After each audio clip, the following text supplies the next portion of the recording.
सच्चिदानंद भगवान की।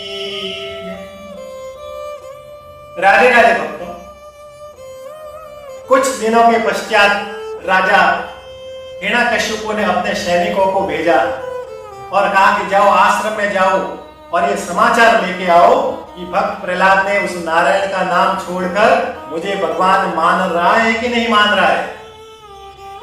जब वो सैनिक वहां पर आश्रम में गए तो देखा कि वहां पर गुरुजी, वहां पर जितने भी बालक थे वह और प्रहलाद जी भगवान नारायण का नाम ले रहे, उनके नाम का कीर्तन कर रहे थे।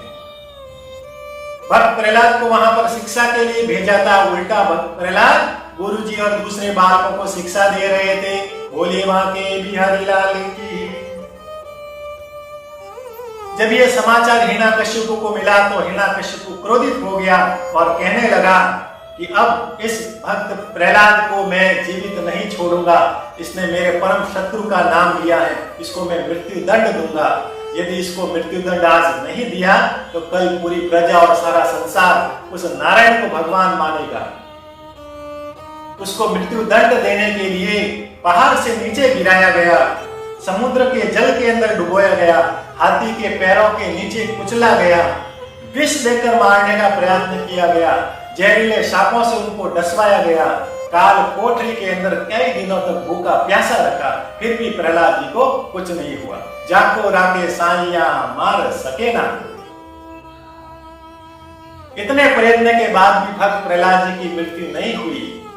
तब हिरण्यकशिपु ने अपनी बहन होलिका को प्रहलाद को मारने के लिए भेजा। होलिका को वरदान था कि उसको अग्नि जला नहीं सकती थी, इसलिए होलिका ने एक लकड़ी की चिता बनाई।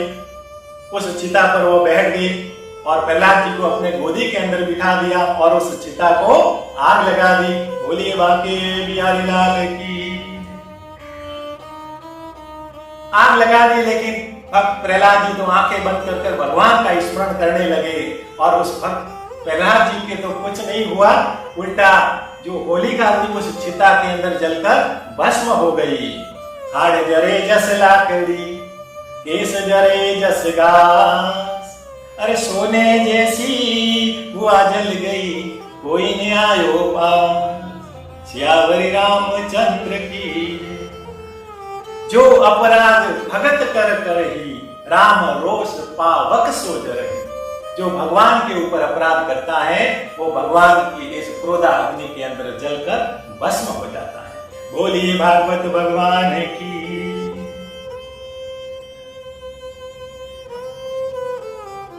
होलिका की मृत्यु के पश्चात उसकी आत्मा ने जब ब्रह्मा जी से कहा, ब्रह्मदेव आपने तो मुझे वरदान दिया था कि अग्नि मुझे जला नहीं सकती, फिर ऐसे कैसे हो गया?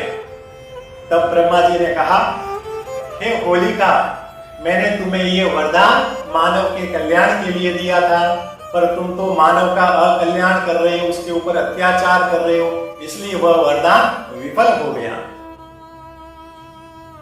दूसरे दिन जब प्रातः काल भक्त प्रहलाद जी के मित्र और वहां की प्रजा ये देखने के लिए आई कि प्रहलाद जी को जला रहे थे, उसकी मृत्यु हुई है या वह सही सलामत है, परंतु जैसे ही देखा कि वहां पर राख के ढेर के ऊपर भक्त प्रहलाद जी भगवान नारायण का नाम ले रहे थे, उनका कीर्तन कर रहे थे। जब भक्त प्रहलाद जी को जीवित पाया तो सभी वहां पर खुशी से झूमने लगे और उस राख से एक दूसरे का तिलक लगाने लगे, एक दूसरे के ऊपर राख को छोड़ने लगे, फेंकने लगे।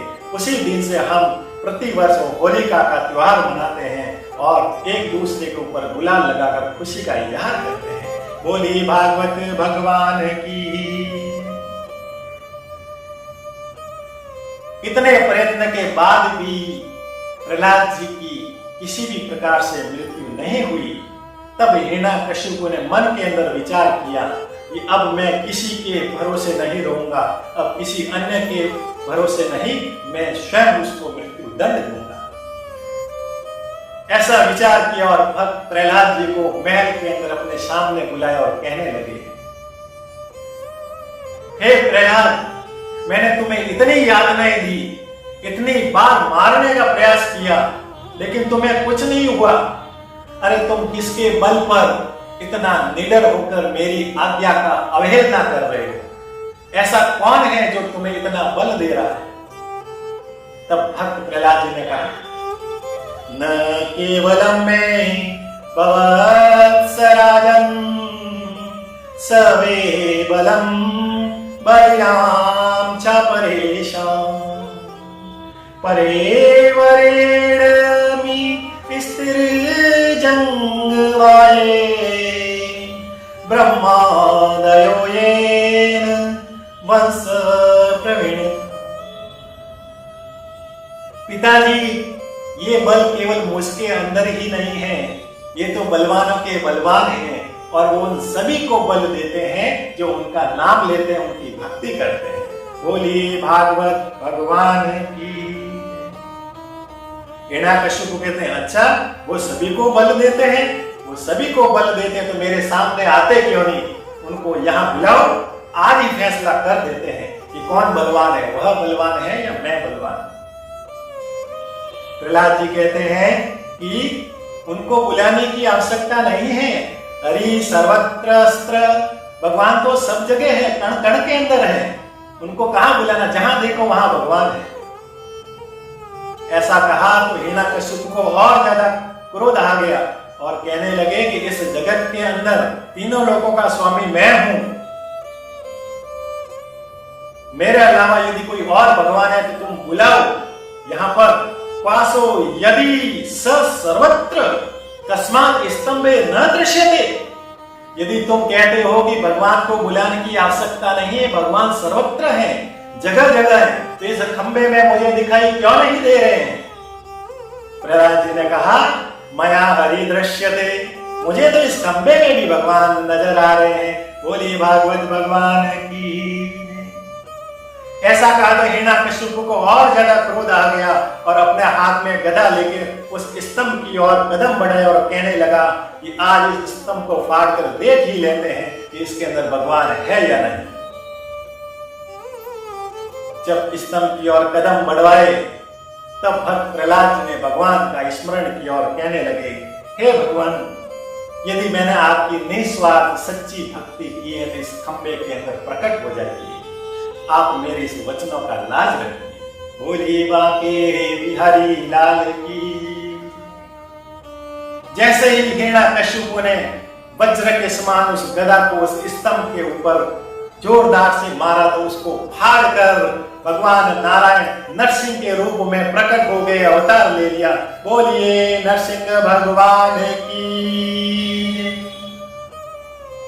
भगवान प्रकट होते ही हिरण्यकश्यप के ऊपर आक्रमण कर लिया। दोनों के बीच में भयंकर युद्ध हुआ। कभी हिरण्यकश्यप भगवान के ऊपर प्रहार कर रहे हैं, कभी भगवान नरसिंह हिरण्यकश्यप को पटक पटक कर मार रहे हैं। आखिरकार जब हिरण्यकश्यप अपने शरीर मारते मारते उसका शरीर थक कर चकनाचूर हो गया, नीचे गिर गया, तब भगवान नरसिंह को कहने लगा,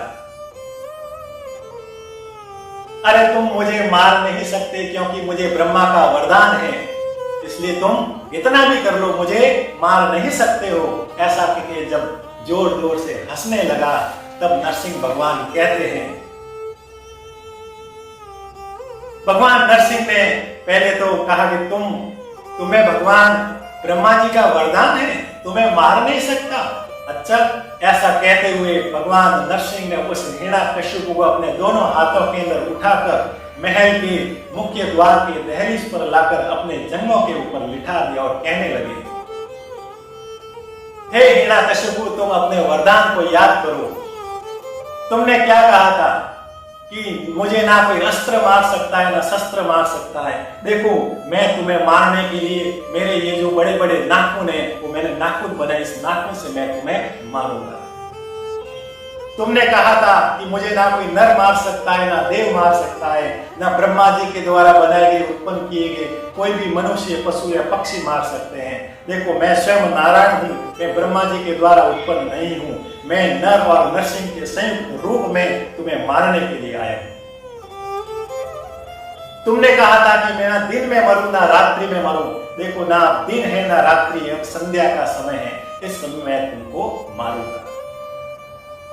तुमने कहा था कि ना मैं आकाश में मरूं ना पृथ्वी पर मरूं। देखो, ना मैंने तुम्हें अपनी जंगों के ऊपर लिखाया हुआ है, ना तुम आकाश में मरोगे, ना कि इस पृथ्वी के ऊपर मैंने तुम्हें जंगों के ऊपर लिखाया है, मैं तुम्हें यही तुमको मारूंगा। तुमने कहा था कि ब्रह्मा के द्वारा बनाए गए 12 महीने के अंदर मैं ना मारा जाऊं। देखो मैंने तेरे लिए अधिक मास, पुरुषोत्तम मास बनाया है, इस 13वें मास के अंदर मैं तुझको मारूंगा। तुमने कहा था कि ना महल के अंदर मारा जाऊं, ना महल के बाहर मारा जाऊं। देखो ना तुम महल के अंदर हो, ना महल के बाहर हो, मुख्य द्वार के इस दहलीज के ऊपर मैंने तुम्हें अपनी जांघों पर बिठाया है। ऐसा कहते हुए भगवान ने अपने इस नुकीले इस पंजों से, इस नाखून से उनके पेट को चीर दिया, उसकी आंतड़ियां बाहर आ गई, रक्त बहने लगा और वहीं हिरण्यकशिपु की मृत्यु हो गई। बोलिए नरसिंह भगवान की।